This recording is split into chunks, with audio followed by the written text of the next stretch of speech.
Hola, buenas tardes. Hoy comenzamos esta sesión de este ciclo de conversaciones de estilo libre. Hoy estamos con Cristina Burneo Salazar. Ella es doctora en literatura latinoamericana por la Universidad de Maryland, maestría en estudios de la cultura, Universidad Andina Simón Bolívar, sede Ecuador, licenciada en comunicación y literatura de la Pontificia Universidad Católica del Ecuador. Entre sus textos destacan el 2012 En distancia infinita, amistad y traducción, de 2016 Dar piel, 2017 Acrobacia del cuerpo bilingüe, la poesía de Alfredo Gangotena. Hola Cristina, ¿cómo estás? Hola, Ale, qué bueno verte aquí. Bien, vamos a comenzar esta conversación. Primero que me gustaría que nos hablara sobre la revuelta allá en Ecuador, ¿no? Que un poco antecede la revuelta en Chile. Es un poco un marco posible para la revuelta social feminista acá en Chile del mismo año.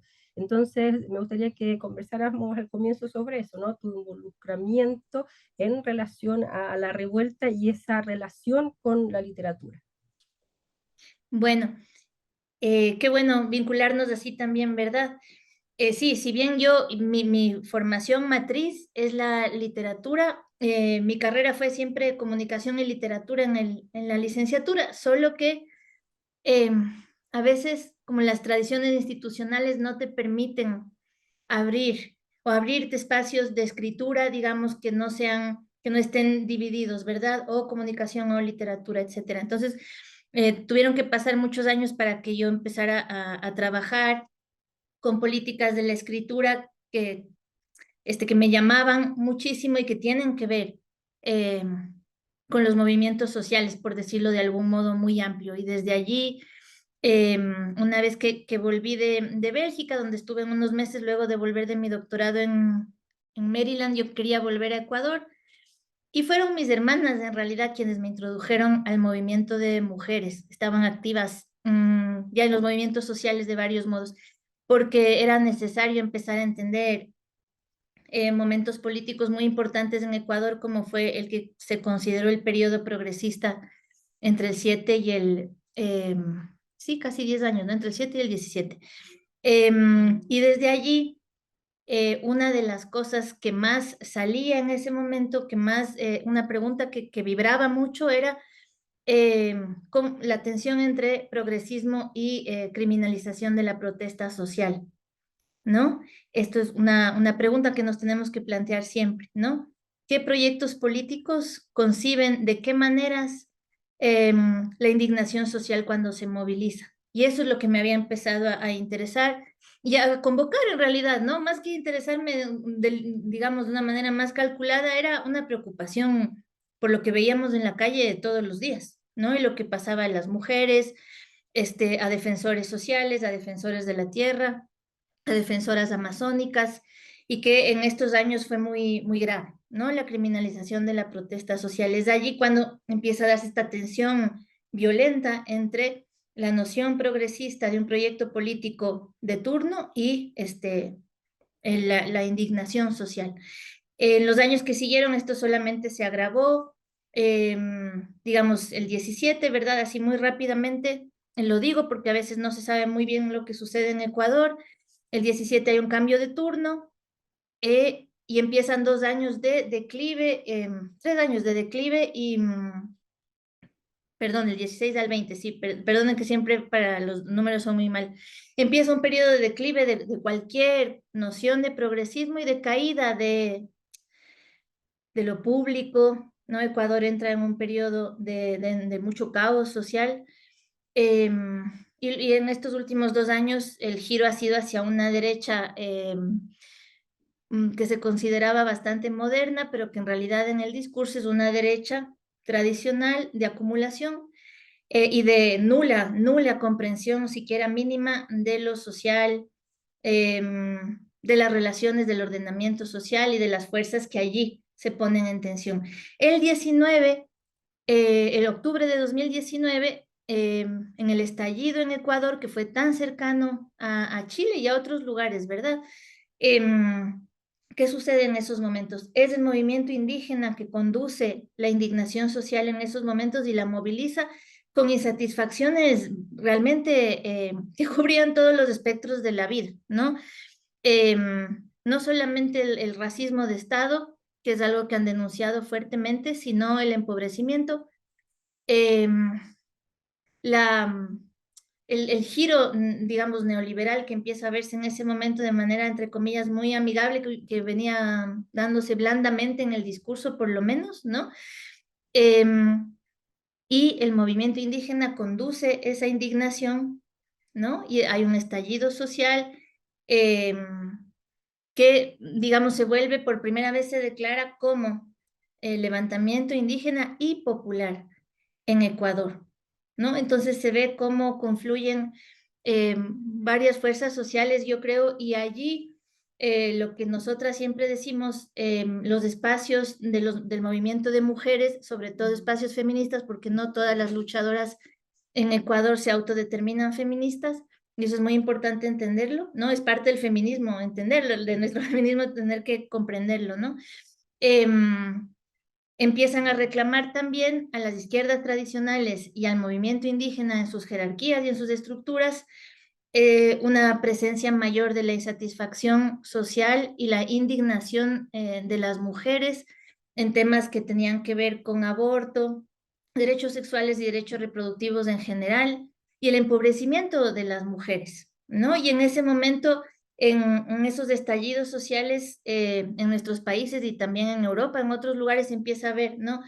Que las sociedades heterogéneas que somos tienen también demandas sociales muy heterogéneas y que se necesitan nuevas formas de comprender para no jerarquizarlas o para no aplazar algunas en nombre de las grandes necesidades sociales, como eran justamente el aborto, y de allá para acá ha sido no solamente en Ecuador, por supuesto, también en Chile, en Argentina, ¿no? Derechos lingüísticos, cupo laboral trans, asumir la atención del feminismo y ampliarla hacia una perspectiva transfeminista, como se discute ahora, criminalización de líderes sociales, defensoras de la tierra, en la Amazonía, en la sierra, en todas las regiones, eh, y también el descontrol, digamos, el caos que produce una expansión del modelo carcelario en Ecuador que en nada, por supuesto que en nada ha contribuido para disminuir ni la violencia social ni el empobrecimiento, por el contrario, ¿no? Y en relación con el crimen organizado. Digo esto todavía de forma grave porque es una escalada de violencia la que hay en los últimos 2 años en Ecuador, luego del estallido de octubre del 19, para ponerles, para contar, compartir un resumen muy, muy breve, y en donde un montón de preguntas empiezan a quedarse insuficientes por la escalada y el nuevo grado de violencia en el país. En junio de 2022 hay un nuevo estallido social, un nuevo paro, otra vez conducido por el movimiento indígena, ¿no? Y que ahora, meses después, se ha prolongado en forma de mesas con el gobierno para colocar la agenda de demandas del movimiento indígena en articulación con sectores populares. Entonces, estas son las cosas que han pasado en los últimos años y que por supuesto resonará lo que yo digo, te resonará a ti, a ustedes en Chile y en otros lugares de las Américas y de fuera de las Américas también. Sí, bueno, ese marco que tú das un poco también es lo que ocurre acá, ¿no? El problema de la izquierda tradicional para abordar estas formas de articulación política de un tono disidente para la propia izquierda, ¿no? Ujú. Y disidente para la propia izquierda no podemos imaginar de qué grado y qué distancia con la derecha y las nuevas y derechas y fascistas, ¿no? En América Latina. Entonces es un contexto de transformación importante y de reelaboración. ¿Tú crees que esta reelaboración política y esta transformación del cuerpo de la política tiene una descripción feminista en términos de su importancia, ¿no? De qué manera es esta transformación del cuerpo en la política en América Latina, en Chile, en Ecuador, tiene este signo feminista. Justamente es un signo, es como tú dices, Ali, como lo has propuesto también en tu propio trabajo. Y ahora que usas el término del cuerpo de la política, es justamente una de esas transformaciones la que considero más relevante, digamos, como los feminismos populares, las luchas de las defensoras amazónicas, de las dirigentes indígenas han confluido para dotar de nuevos contenidos al cuerpo, es decir, cómo han empujado y empujado la política hacia la comprensión más concreta y más material del cuerpo. ¿Cómo no escribirlo? ¿Cómo no registrarlo? ¿No? ¿Cómo no tomar la tarea de escribir y de registrar esas luchas y de recoger sus contenidos con nuestras propias preguntas? Ahora que hablábamos también de escribir, de qué hacer, ¿no? Con la literatura, por ejemplo, cómo no pensar también en políticas de escritura que no solamente han introducido el vocabulario feminista a la política, sino que también han hecho cosas con el cuerpo, a través del cuerpo, ¿no es cierto? Ponerlo en la calle, llevarlo a la manifestación, ¿no? Hacerlo colectivo, hacerlo muy diverso, hacer que exploten de formas lúdicas, de formas serias, de formas graves, digamos, de formas muy distintas entre sí, las presencias de multitudes en la calle, en la manifestación, en la revuelta, en la universidad, en todos los espacios sociales, en la politización del espacio digital. La politización del espacio digital ha tenido un signo feminista tan fuerte en estos últimos 10 años en todo lado, ¿no? Que cómo no va a transformar los marcos de una política que sin embargo se suele mostrar cerrada, ¿no? No porosa frente a a las nuevas objetividades o a las nuevas formas en que no solamente tiene lugar la protesta social, sino la existencia misma del cuerpo en el espacio público y los espacios comunes que compartimos todos los días durante nuestras vidas, ¿no? Y no solamente que tienen, como tú decías, un signo feminista, sino que también han provocado una crisis importantísima, ¿no? A través del cuerpo. Esa es una de las cosas que yo sigo viendo y me sigue sorprendiendo y asombrando siempre, ¿no? ¿Cuántas fuerzas puede tener un cuerpo colectivo que empuja la concepción misma de la política? Esta relación que tú ahora señalas, ¿no? Entre movilización política y también imaginación política, me recuerda que en dos textos tuyos introduces en un texto, en un exergo de Mary Shelley, Frankenstein, y creo que en otro señala, bueno, que tu texto está armado así, ¿no? En fragmentos, como si fuese, ¿no? Este texto de Mary Shelley. En ese sentido, ¿qué relación tú describes, ¿no? Para la imaginación política en relación a la ficción, ¿no? ¿Cómo se describe ese vínculo entre una política posible de transformación y este orden de ficción, ¿no? Entendido como una ficción otra, ¿no? Una ficción feminista. Ay, qué pregunta tan bonita. Sería para hacer muchas cosas, ¿no? Para pensarlas. Justamente a través de Mary Shelley igual se pueden decir muchas cosas, ¿no? Esta manera de concebir la escritura, la del duelo o la de la imaginación, como algo nunca antes contado, ¿no? Estoy pensando en sus diarios de duelo, en el mismo Frankenstein como proyecto, eh, eso, de reivindicación de la imaginación que también tiene una dimensión política, ¿no? En escritoras del siglo XIX y las que han hecho ciencia ficción feminista, por ejemplo, que es ineludible, ¿no es cierto?, pensar en el proyecto de Margaret Atwood o de Ursula K. Le Guin, por mencionar a las más conocidas, pero ¿qué están haciendo, no? Hay allí una potencia de imaginar justamente aquello que todavía nos falta narrar, de reivindicarlo, de recuperarlo y de eh, hacerlo justamente con una imaginación de lo que nuestras vidas tendrían que ser, ¿no? De erradicarse la colonización de las mujeres, que ha sido una realidad civilizatoria, digamos, que ha atravesado el planeta, ¿no? Y, y allí yo por lo menos a veces o casi siempre prefiero no acudir ni a la imagen conceptual ni a la realidad de la utopía, porque suele presentarse como, en relación con la ficción, sobre todo como algo que un día se practicará y que es posible imaginar, pero que se vuelve inviable en nuestras vidas cotidianas, ¿no? Entonces diría al mismo tiempo que la relación entre eh, imaginación política, creatividad política, em, escritura y ficción estaría en el orden de lo ya dados. Es muy curioso que estamos todo el tiempo escribiendo a veces nociones prefigurativas de lo que tiene que ser la política o de lo que imaginamos como transformación social, pero en algún lugar ya ha sucedido. Eso yo siempre trato de pensarlo, ¿no? Si yo pienso en abolición de las prisiones, es porque ha sucedido en algún lugar. Si pienso en erradicación total, incluso del lenguaje de los derechos sociales, de los derechos reproductivos, para hablar del aborto como una perspectiva crítica abarcadora, y la respuesta siempre retrógrada es no, pero eso es imposible pensar en eso, ¿no? En algún lado ya ha sucedido, aún en nuestra imaginación, y eso tiene un valor político enorme, ¿no? Porque estamos tratando de trabajar todo el tiempo con aquello que no ha sido narrado, con las preguntas que han quedado silenciadas, ¿no?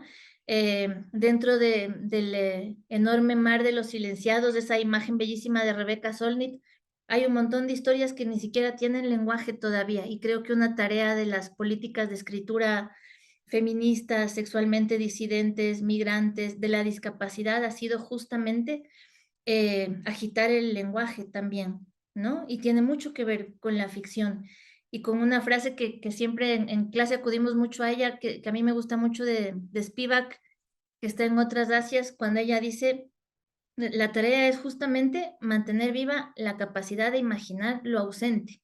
Eso es lo que tenemos que hacer, ser capaces de imaginar aquello que a veces ni siquiera ha sido nombrado, ¿no? Que ha sido silenciado o que aún no existe. Y allí hay una enorme potencia ficcional de las políticas de escritura o de la imaginación feminista, voy a decir. Sí. Una figura que tu trabajo recorre, ¿no? Por ejemplo, en la acrobacia del cuerpo bilingüe es la figura de la traducción.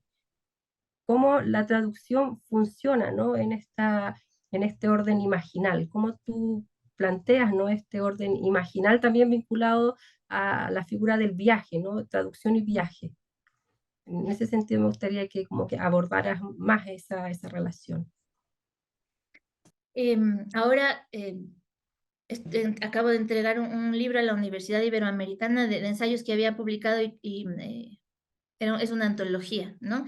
Y yo no me había dado cuenta, son textos sobre poesía, sobre el cuerpo en el 19, que fue algo que me interesó muchísimo por un buen tiempo, que dialoga con tu trabajo felizmente también. No me había dado cuenta de que hay una imagen que recorre los ensayos, que es la traducción, en su sentido más amplio, si se quiere, ¿no?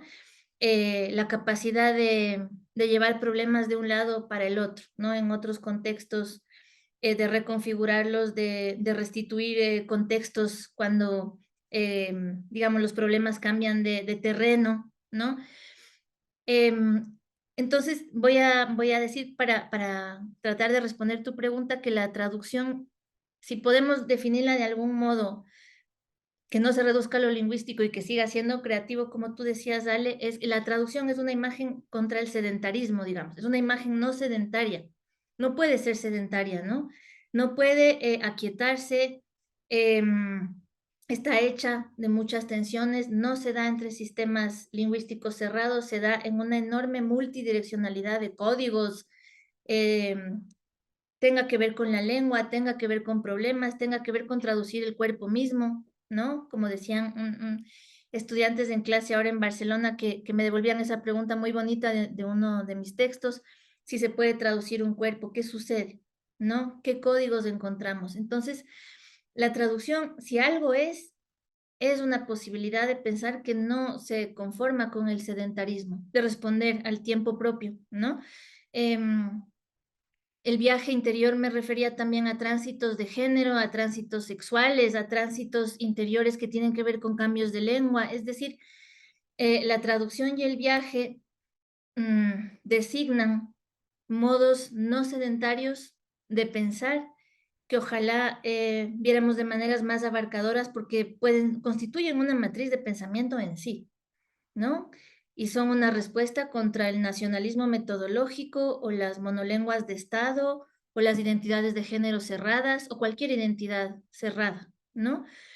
Entonces, quizás si tratáramos de entender la traducción como una premisa más amplia, una imagen más abarcadora, diría eso, ¿no? Que está trabajando todo el tiempo contra el sedentarismo y el sedentarismo produce nacionalización de cuerpos, de lenguas, de símbolos, de afectos, de territorios, ¿no? Por eso ha sido tan importante para mí seguir pensando desde allí.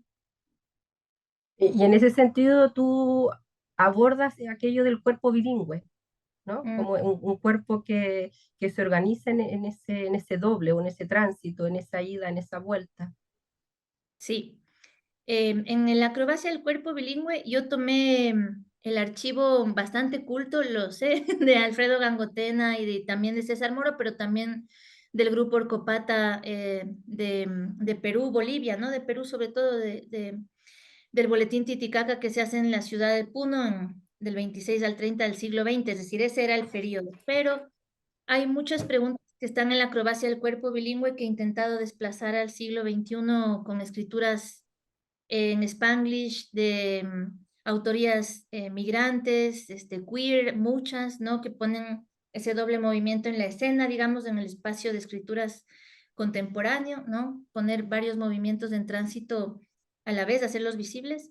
Em, y el cuerpo bilingüe es quizás este cuerpo que está siempre inquieto, digamos, o en tensiones o en fronteras porosas y cómo esas presencias nos obligan a pensar que los cuerpos bilingües, los cuerpos siempre en tránsito, están nada menos que proponiendo otras maneras de organizar el mundo. Justamente tú decías, este cuerpo se organiza de ese modo y a la vez propone una organización del mundo que está siempre yendo contra lo mono, ¿no? La monolengua o la identidad única o los papeles o el pasaporte único, ¿no? Y está proponiendo estos tránsitos como un lugar desde el cual existir también. Sí. Allí tú también ya luego vinculas, ¿no? La traducción, tránsito, ya a movimiento político, ¿no? La migración, ¿no? Como desplazamiento forzado. Entonces, en algún sentido, describes el área o el campo, ¿no? De la ficción, de la escritura, pero siempre ligada, ¿no? A una materialidad concreta, ¿no? Y que tiene que ver con un marco de violencia como este el de desplazamientos forzados, ¿no? Y allí parece, no parece, sino que planteas, ¿no? Una poética de la migración. ¿En qué sentido tú describes aquello de una poética de la migración? Sí, yo lo había llamado a veces en mi trabajo poéticas del movimiento justamente para hacerla más abarcadora porque hay estudios de las migraciones que las diversifican más todavía, ¿no es cierto? El retorno, em, la deportación, el desplazamiento forzado dentro de un país. Hay una miríada de formas del movimiento que, por supuesto, están vinculadas a desigualdades globales cada vez más acentuadas, ¿no es cierto? Sociales, económicas, sexuales, climáticas, que están marcando allí una forma del movimiento. Por un momento solo quiero oponerlo a lo que hablábamos anteriormente, porque si tú me preguntabas a mí sobre el cuerpo y el movimiento, podíamos haber terminado tú y yo en una conversación sobre el cosmopolitismo, ¿verdad? Y ir hacia el éxito, digamos, cosmopolita para comprender esos viajes, ¿no? Y creo que no hay nada más lejano a las formas del movimiento hoy que la comprensión cosmopolita del movimiento, ¿no? Podíamos haber hablado, no sé, de realidades posnacionales tal vez, ¿no? Y decir, bueno, eh, las escritoras ecuatorianas y chilenas en España están dentro de un mercado editorial y adquirir ese vocabulario, digamos, para explicarnos del movimiento, pero creo que hay dimensiones globales del movimiento que por lo menos son las que me interesan a mí y que exigen otras políticas de escritura, de comprensión del movimiento, que terminan configurando poéticas y estéticas, ¿no?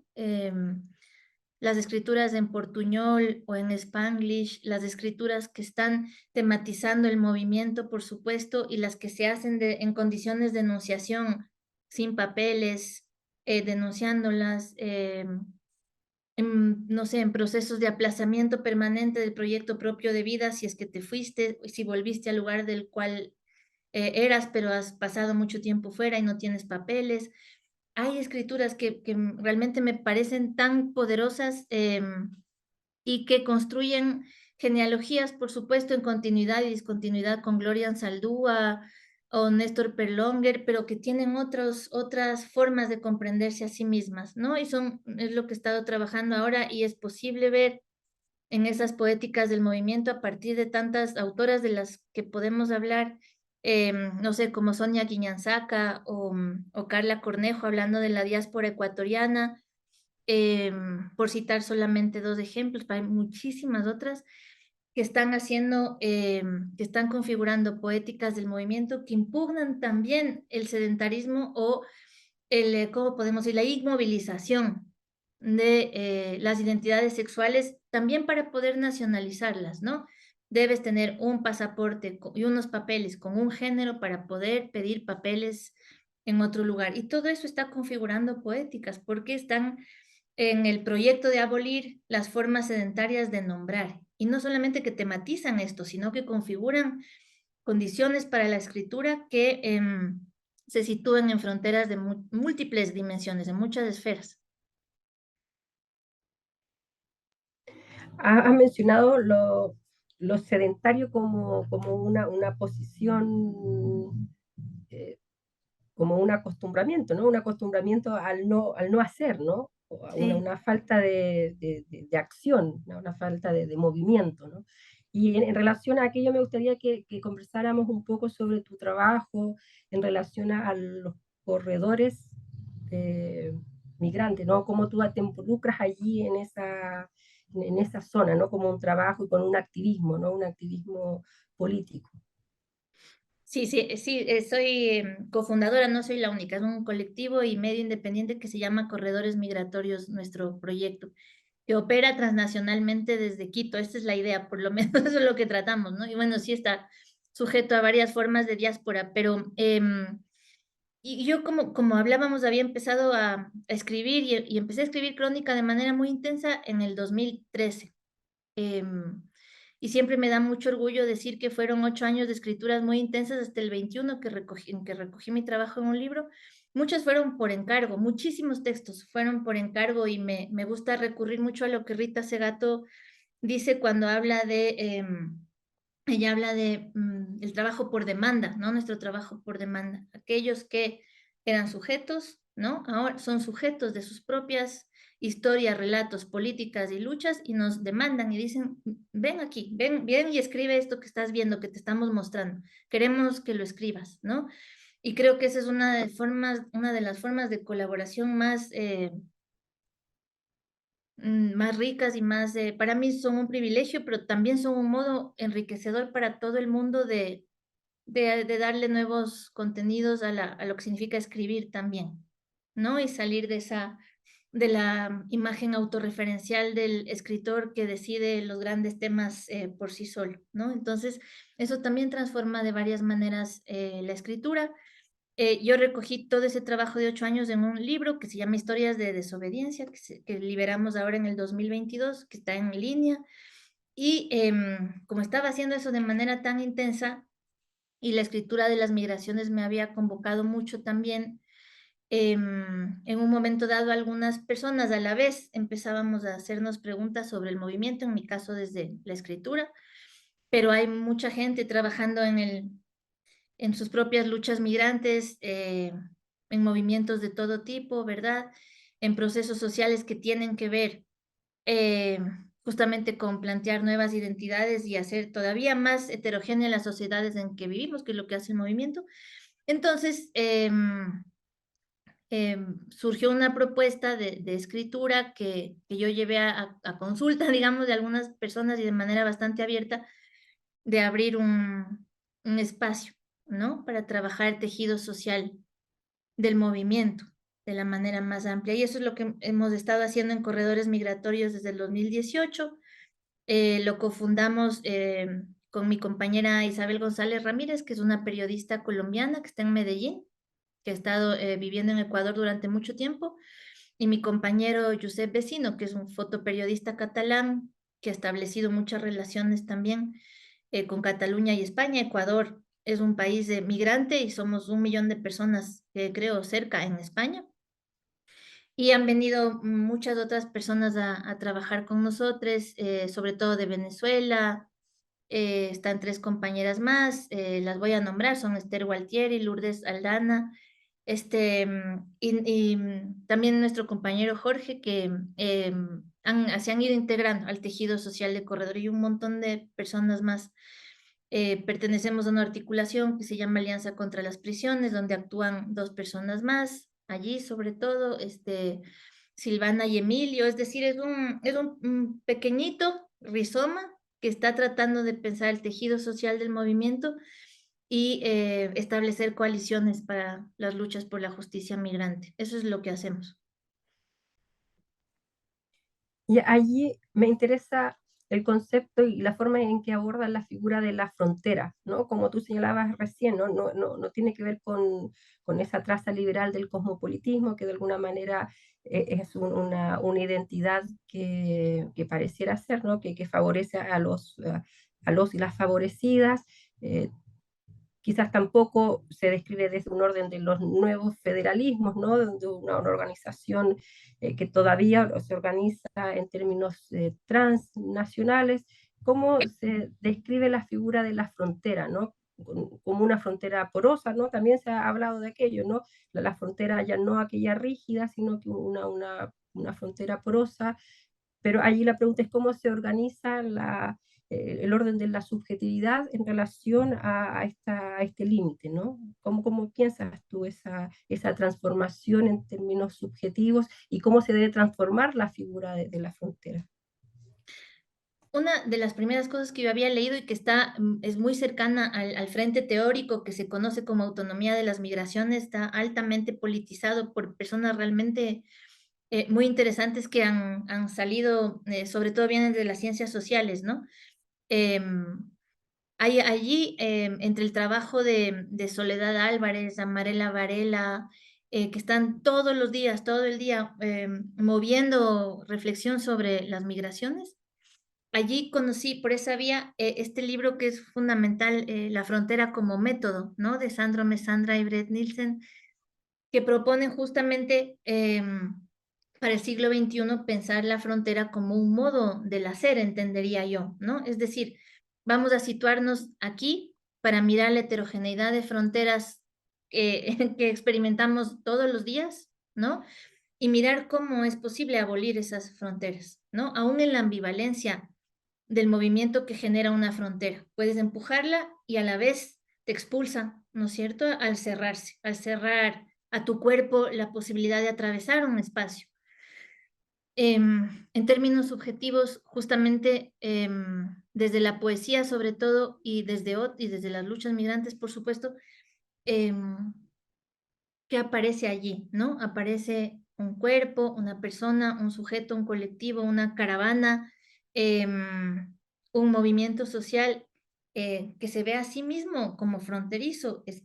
No estoy diciendo nada que no haya dicho Gloria Anzaldúa, ¿verdad? Cuando traza ese borde para decir, aquí nos situamos de forma chicana, lésbica, bilingüe, jornalera, ¿no? Y esa subjetividad se establece allí como una imagen que hasta hoy nos atraviesa, ¿no es cierto? Y ese sujeto, esa persona fronteriza está diciendo todo el tiempo, ¿no? De la inconformidad con ser nombrada de un solo modo o con una sola concepción de lo que es su existencia, ¿no? En términos de origen nacional, de lengua, de sexualidad, hablando de su cuerpo, ¿no es cierto? De discapacidad, es decir, esas subjetividades están proponiendo nuevos modos de concebir la organización misma de la vida, para las formas de vida que aún tengamos disponibles en el planeta, ¿no? Eso es, eso a mí me parece realmente muy relevante y puede traducirse en la propuesta que desde los pasaportes laborales, por ejemplo, en Sudamérica, ¿no? Que han propuesto personas migrantes para poder laborar en varios países, ya que hay personas que van y vienen a pie de Venezuela a Ecuador, por ejemplo, varias veces al año por un documento para recoger a uno de sus hijos, para reunificarse familiarmente, etcétera, ¿no? Pasaportes laborales, golondrinas, diríamos, ¿no? Para reivindicar una de esas formas del trabajo precarizado que existen. O proponer ciudadanías posnacionales que dan cuenta de una pluralidad de pertenencias y de afectos, ¿no? Es decir, en términos subjetivos hay un modo de concebirnos, ¿no? Que se sitúa en el modo más poroso de existencia concebible en esas realidades, ¿no? Y es amplio y a veces metodológicamente, hablando de la frontera como método, incluso nos desafía con el lenguaje mismo que tenemos para nombrarnos, ¿no? Y nombrar las subjetividades en medio de las cuales vivimos. Sí, en relación a aquello que señalas tú, en relación a la traducción, indicas que las fronteras es es una afirmación de un tránsito que se provoca entre lenguas y textos, estoy citando, un sentido de posibilidad que sea capaz de proyectarse desplazamientos de otra naturaleza. En relación a esa otra naturaleza, ¿cómo tú describes este orden de la naturaleza, sobre todo ahora, ¿no? En este giro ontológico donde se pone en escena más que el sujeto, la naturaleza, ¿no? La naturaleza entendida como esa forma de entender el espacio de lo en común en preeminencia, ¿no? Al orden de la identidad de los sujetos en un contexto de crisis, ¿no? En el contexto de crisis habría que pensar otra naturaleza. ¿En qué sentido tú describirías aquello? Voy a recurrir a algo que ha explicado muchas veces Verónica Potes, que ha pensado mucho los derechos de la naturaleza, que en Ecuador han sido importantes, digamos, desde aquí se han propuesto cosas muy relevantes, creo, respecto a lo que nombramos como naturaleza, ¿no? Que es eh, el entorno en que habitamos, ¿no? Y que ha tenido tantos diagnósticos relevantes, todos, por supuesto, en la enunciación del ecocidio, de la crisis climática, que ya sabemos no es una crisis, ¿no? Y allí, digamos, ¿qué propuestas hay o qué formas de atravesar esto existen, ¿no? Y yo quiero ir a algo más transparente, digamos, para decirlo de manera más transparente, y es lo que yo misma he podido ver en las luchas en la Amazonía y en las Amazonías, en los países que son parte de la Pan-Amazonía, ¿no? Que es, em, y digo, por haber tenido el privilegio de seguir procesos allí, en la Amazonía ecuatoriana sobre todo, y es proponer el reconocimiento, otra vez, de una continuidad que recupera el orden de lo sagrado, digamos, o sea, nos está proponiendo ese lugar ese lugar del relato, del discurso, de la lucha, de la reivindicación del cuerpo, nos está diciendo aquí hay algo filosófico que proponer, ¿verdad? Y es recuperar los lenguajes desterrados por este proyecto que se llama modernidad también, ¿no? Y recuperar en esa continuidad la relación, o es difícil encontrar las palabras, ¿no? El modo de habitar del cuerpo en o con lo sagrado, con la tierra, con los ciclos de cosecha o los ciclos marcados por la tierra, eh, digamos, con el conjunto de seres y formas de vida que llamamos naturaleza, que es un lenguaje que se vuelve insuficiente frente a todo lo que proponen, por ejemplo, los procesos de defensa de la tierra y en la Amazonía, que es de lo que yo puedo hablar porque son los que he tenido el privilegio de conocer. Y allá hay una propuesta que a veces, al ser traducida, hablando de traducción, ¿no? Es reducida a lo técnico o es migrada o traducida a discursos desde la mindfulness a comprensiones de lo pachamámico que reducen al urbanizarse, la riqueza de esa comprensión, ¿no? Estoy pensando en cómo piensan los bosques, realizado por este libro editado por Eduardo Con en continuidad con Manari Ushiwa y pensadores amazónicos y pensadoras amazónicas, ¿no? Es decir, esos modos de confluencia em, de las propuestas de saber que tienen las Amazonías y sus defensores y la conciencia de que hay formas de vida que se han agotado por el expolio, ¿no? Allí estaría una forma posible también de comprendernos hoy, ¿no? Y sé que en Chile, igual que en Ecuador o en Colombia, ¿no? Ese problema a veces se ha llamado interculturalidad, por ejemplo. Me pregunto cuáles son los límites de esa enunciación también, ¿no? Sobre todo cuando se institucionalizan y se convierten en un problema improductivo. Ya me alejé mucho de tu pregunta, pero me llevó a ese tren de pensamiento, al.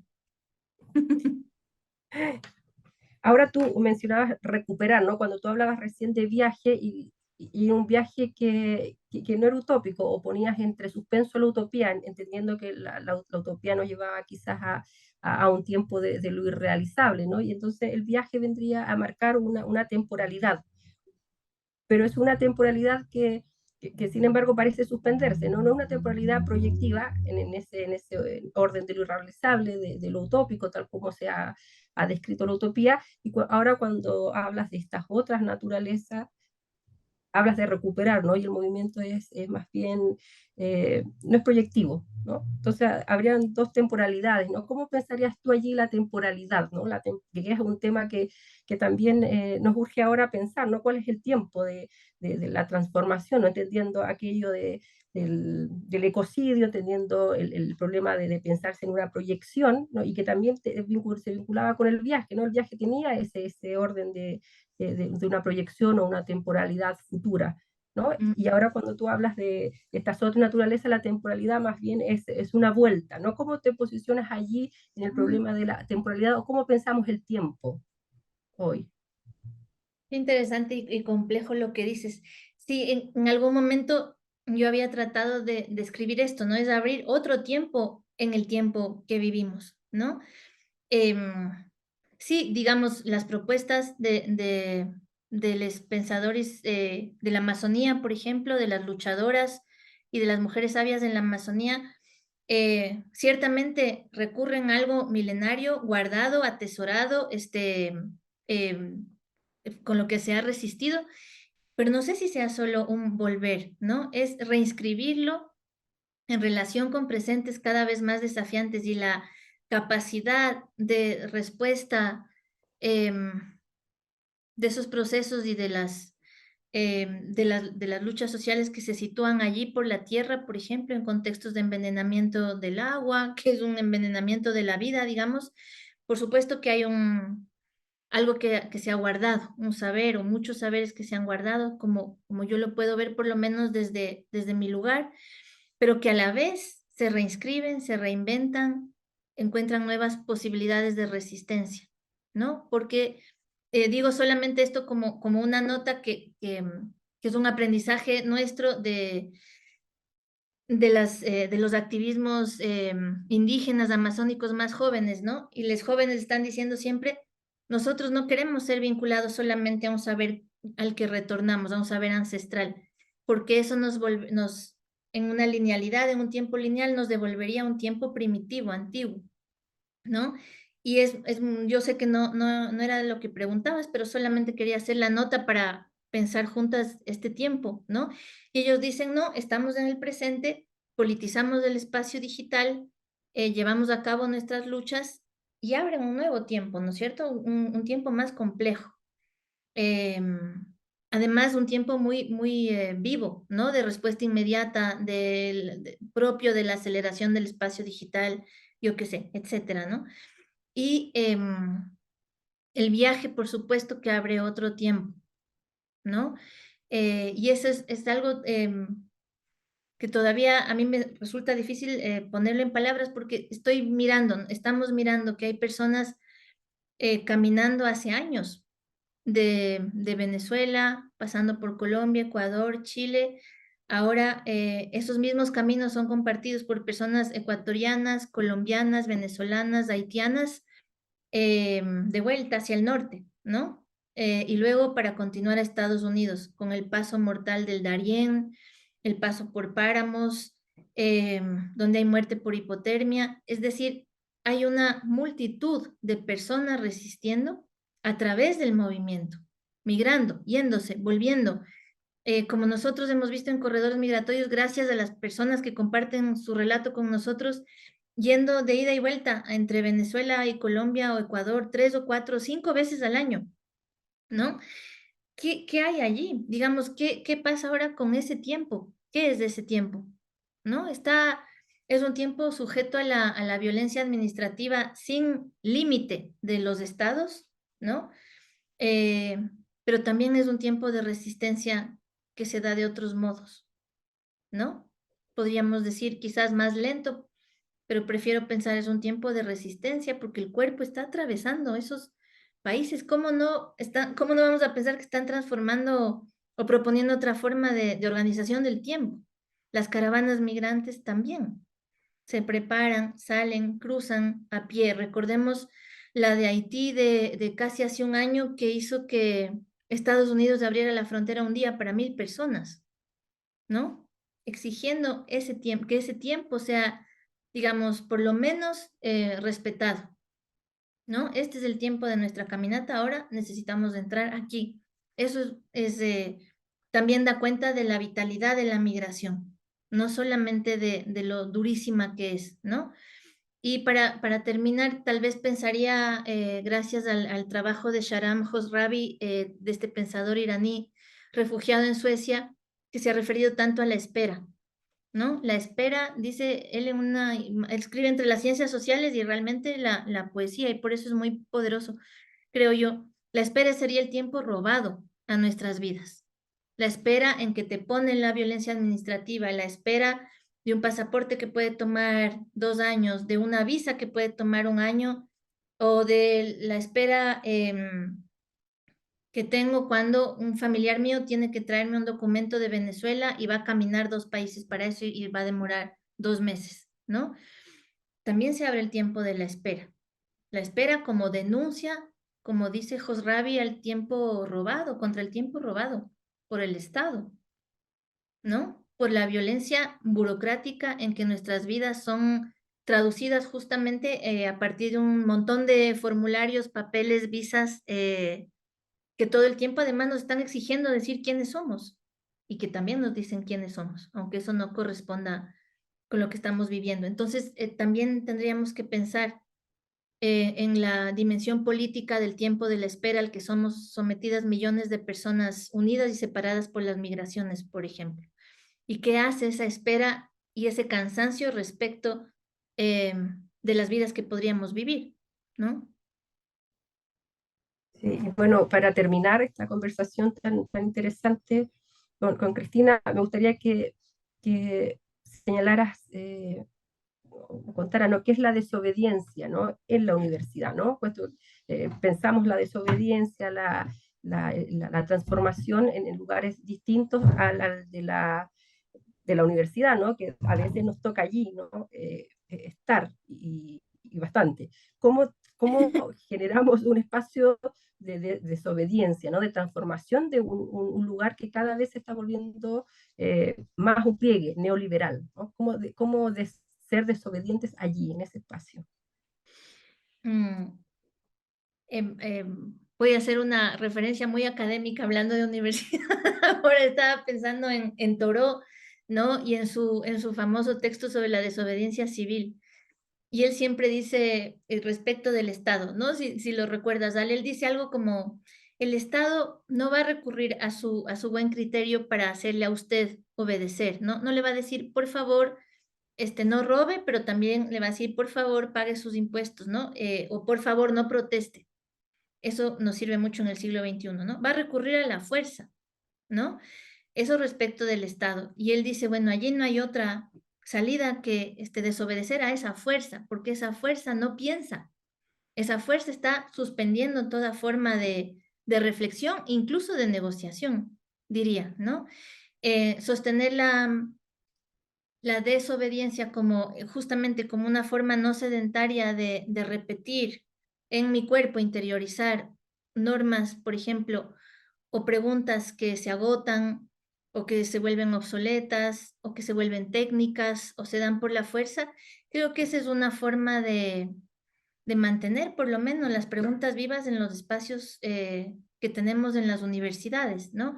Y voy a usar universidades más que academias, porque creo que la academia, esta entelequia que es mencionada tantas veces y mucho contenido, sí podría caracterizarse como esta forma de statu quo que quiere cuidar un orden, ¿verdad? Y aquí voy a, como no mencionar a Nelly Richard, ¿verdad?